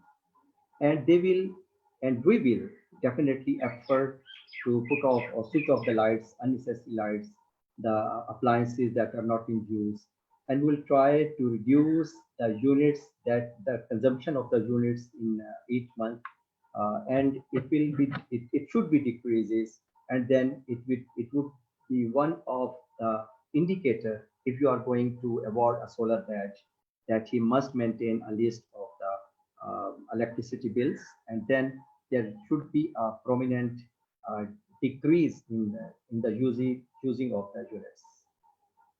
Next slide. The to-do list number 3. Be a role model in your community and write to your local government to urge them to commit to green energy. So in many countries and in Pakistan as well, the government has given incentives that if you are going to produce energy by the solar panels or some other green sources, you can even give it to the government, and you can reduce your usual electricity bill by giving the producing the energy, the extra energy to the government. So on the one hand, you are giving and producing energy and giving the government, and where there is not such activities, the Scouts in a uniform may compel or may request the government or the community people and the government to urge for the green energy production. Slide 4.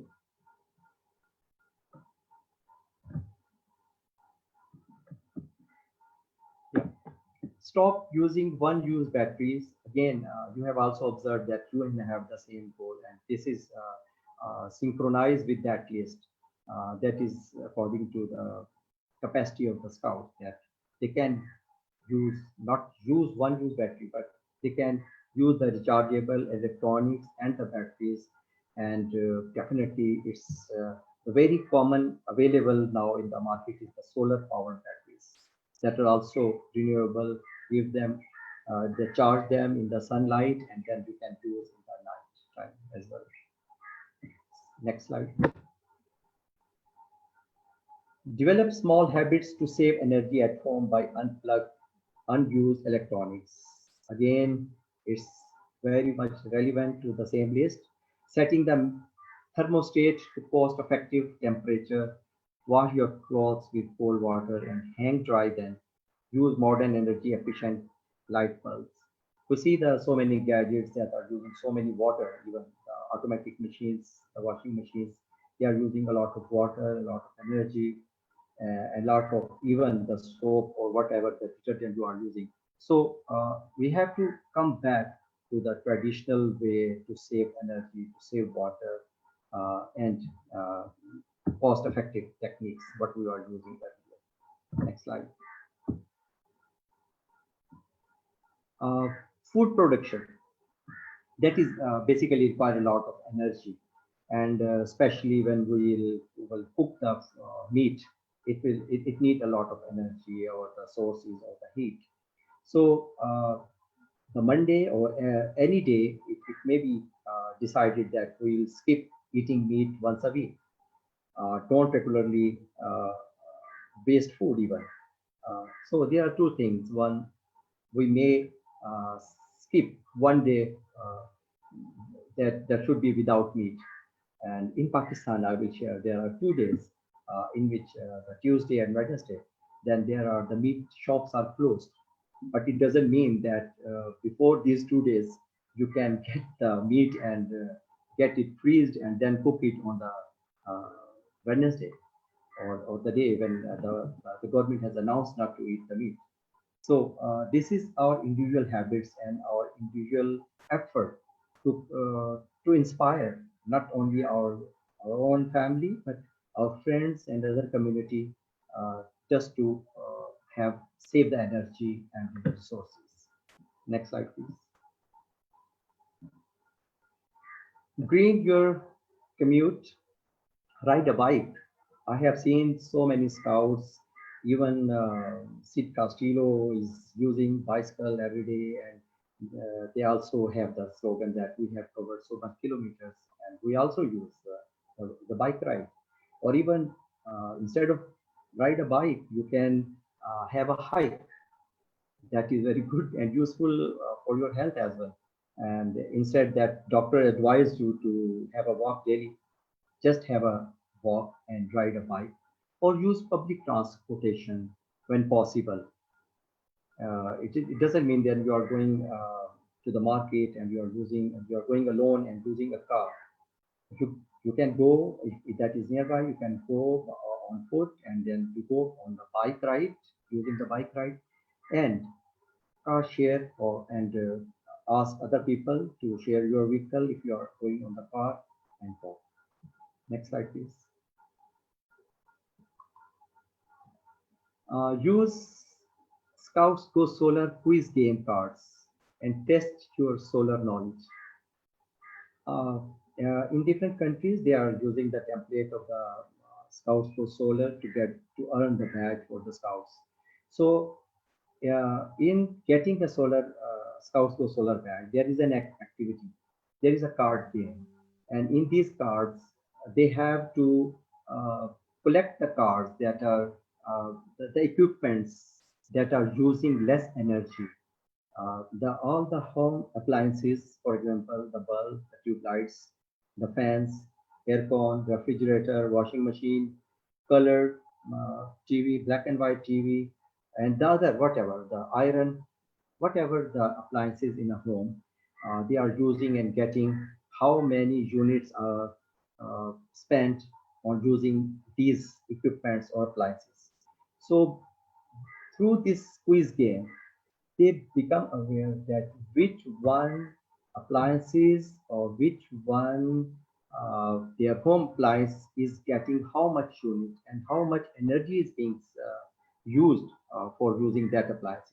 So these games can give them the knowledge, the awareness, and definitely it will also affect their attitude to utilizing, or it become aware and they are conscious to switch off the lights because it's burning your units, your energy, your electricity. Next slide, please. We also experience the Scouts for Solar projects, and we name it in Pakistan the Solar Skills for Special Scouts. That is called the 4S project. The purpose of this project was, number one, to give the whatever technology and resources we have for the solar energy to the special scouts, because they are the less privileged community. They have the less chances to go for the market to get the jobs, to get the business. So this is another angle of the solar badge, that about 13 scouts were given this information, the practices, the technology, how to it starts from preparing the soldering a solar torch, and then advancement is to produce a solar briefcase or solar suitcase. That is again a solar UPS. They can produce in a very less time, in a very less sources, and that is also renewable. And you can even carry that suitcase, solar suitcase, from one place to another. And that is also very good for the scouting camping, because you have seen in the to-do list, in the step one was to have a camp that is free of energy or that should use the green energy. So this forest project was based on that. And in the next slide, you see the scouts that basically they were deaf and dumb and physically crippled. Uh, so these all are the scouts of different cities of Pakistan, and the instructor was there. It was not an easy, because to communicate your action into sign language, to make them fully understand the solar energy, not only the solar energy, but the side effects as well, the ultraviolet rays effects, so they may use it properly.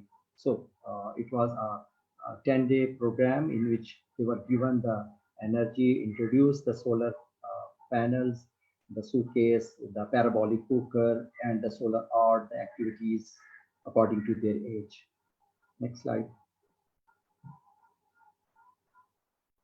So you can see a scout who's physically crippled, and the two are the deaf and dumb, and they have the teacher as well. So what we were giving the instructions or the knowledge, it was being given through their teacher in those days, and now they are fully prepared. Scouts Post Solar project or a solar scout to use this solar skill for their future as well. Next, please.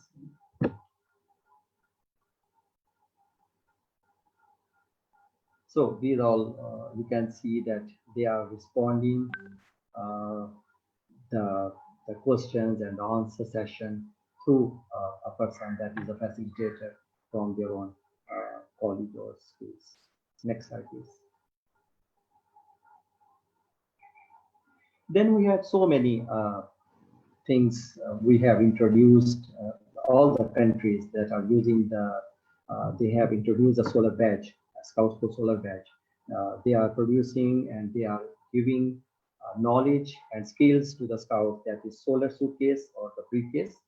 We use this term, suitcase is a bigger one and briefcase is a very handy that we usually use. So it's a smaller and bigger one having a solar panel. Then solar art, how we can produce the art through solar energy by a magnifying glass. Then solar cooking, that is very interesting. If someone have no idea or have no experience, he must have this activity. Then you will be really surprised when you cook your food on the parabolic cooker. Either you want to cook or bake a cake or cook your meals or prepare your tea or the noodles, everything you can cook on this solar cooker. Then solar dryer, because in many countries we dry fruits, we dry vegetables for better use. So solar dryer is the best one because that is safe. There is no worms and there is no insect that is inside the glasses, and you can dry. Then solar torch, that is very common for the scouts when they are given this activity. They start how to solder, how to get the positive and negative to some aspect, and prepare their solar torch. This will give them confidence and they go for the other solar items to prepare themselves. And there are so many other items as well. Next slide, please.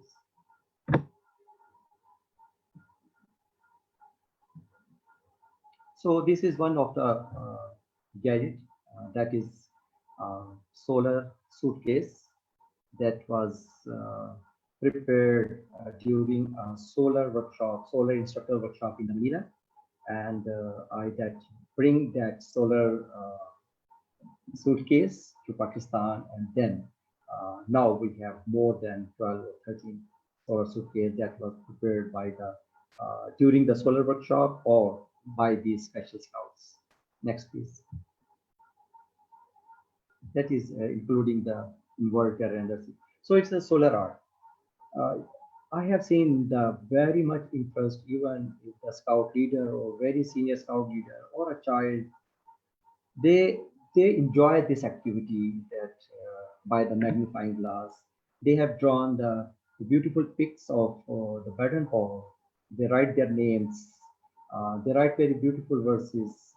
They give some beautiful sceneries. Even I have seen. So this is one of the activity given by the solar energy, solar art. Next slide.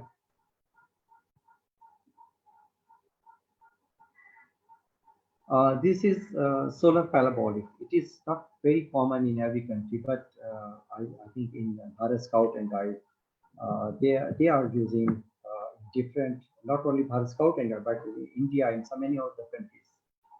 This parabolic cooker was prepared by ourselves. The scouts prepared by themselves, having this material, and they prepared because there was no market at that time to get the parabolic and give this. How we can give this activity to scouts if we have no gadget? So it was prepared by the scouts to have a parabolic by themselves. Next slide, please. So necessity is the mother of invention. So this is the first step when scouts were given the training to prepare their torch. So this is the circuit, and they have to soldering this with very small panel. And you can see the solar badges on the back, and the light is throwing on the scout badge, the fluid leak. So this was prepared by the special scouts. Next, please. Right by So the very time. wonderful. Oh, just I'm just closing. The wonderful experience is the solar campfire. This is not the fire, but you can see the flame, the cold flame. You can enjoy even if you are in a summer season. You can enjoy this campfire, and you are saving the energy, the wood that we have to save because we are cutting the trees to get the wood. Next slide, please. So going very quickly. Next, please. The solar suitcase, and I will also share the some of the solar events. This was the event, the first, because Pakistan and Philippines declared pilot projects for the solar energy, and so got Scout to Solar. This is the project IMI is there, and after successful participation. The next slide, please. I think there are 2 or 3 slides, and then I will switch. So if time is over, then the last slide, there was a picture of Madhu and me when we get the training together. So thank you very much. And if you have any question, then we can hear too. So this is another Scouts Go Solar workshop in Pakistan. Next slide, please. There was also in Afghanistan, you can see in Afghanistan, there was a solar workshop there, and they were trained in Pakistan, and then Pakistan further. This is the World Scout Jamboree. There was a Better World Framework area, and they are also given the task for the solar gadgets exhibition, the road show. Next, please. This is when we first experienced in our Jamboree to introduce the Scout gadget to the Scouts, and this was given 5,000 Scouts given this opportunity to be aware of the Scout for Solar badge. Next, please. So we also, he for she is one of the area of the SDGs. So this was he for she camp. We can she's camp, and the girls were given the opportunity according to our norms and traditions. The girls were given a camping area, separate camping area, and they were also given all the opportunities to get earn the Scout badge, Scout for Solar badge. Next, please. I think one or more last slide, if possible, then you can see.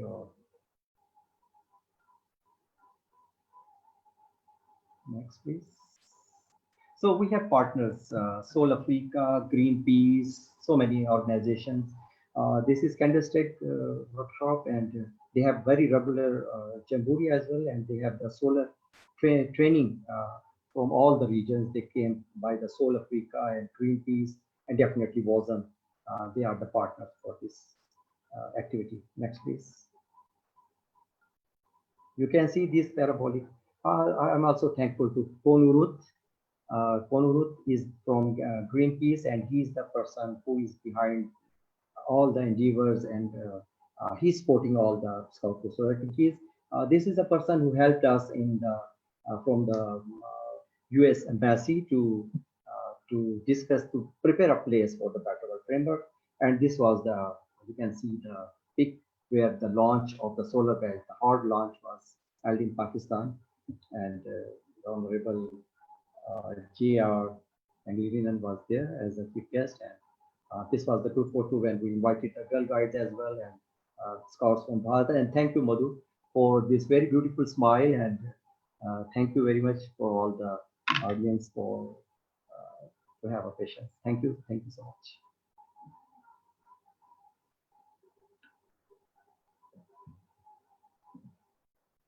Thank you, Madhu.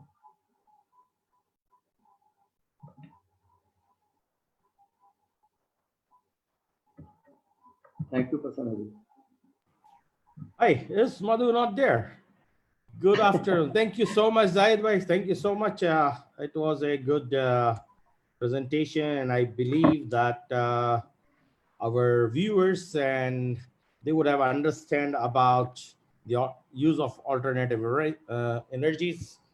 And Zaid has given a wonderful at the end of the part of his presentation that how Scouts can contribute. I think that is a very important part. But basically, if we see in terms of alternative energy, yeah, research is important, and we need to see that how can we make use of alternative energies. How can Scouts promote it? Because in our daily lives, we see as the technology has developed, the energy consumption is also increasing, and mostly there is less of awareness in general public. I think this is very, very important on the part of the Scouts, what they can do. So we can all hear it a little later.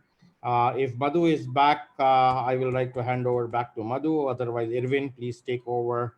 We are done. Thank you, Zaid bhai, for your presentation. Thank you.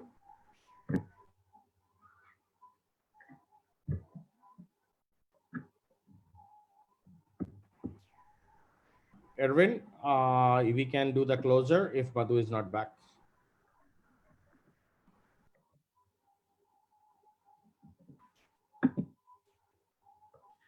Okay, thank you.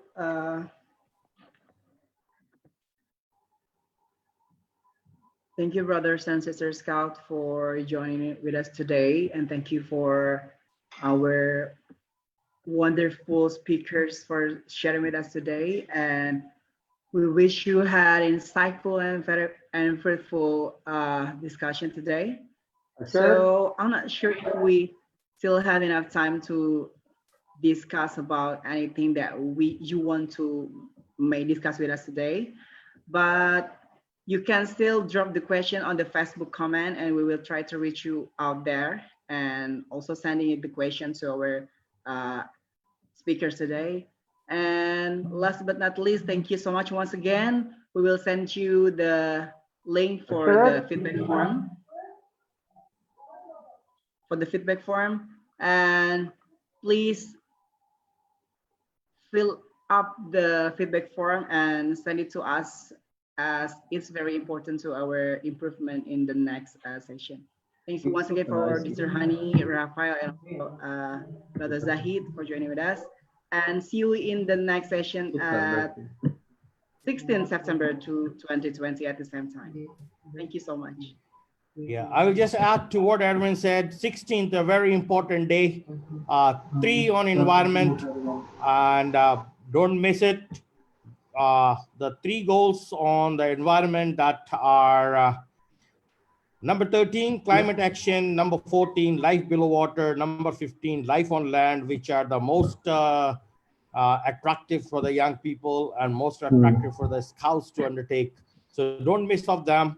We have again good speakers on that day, and please join it on 16th. Have a look on that. Don't forget to fill up the feedback form. You already have uploaded it in the chat box. You can find the link there to ensure that you are back. Thank you very much. And all the core team members can stay behind. We will have our meeting on that, and we will request everybody else to leave. Thank you for your time today. We hope you are bringing home something new, at least one commitment to be committed on 21st September. Each of you can pledge one what you wanted to do throughout the year, and each of you can encourage one more in your group, in your unit, in your team to pledge for at least one commitment for the year. How can you contribute either on health and well-being, either on conserving energy or conserving water, clean water? Thank you very much. See you on 16th.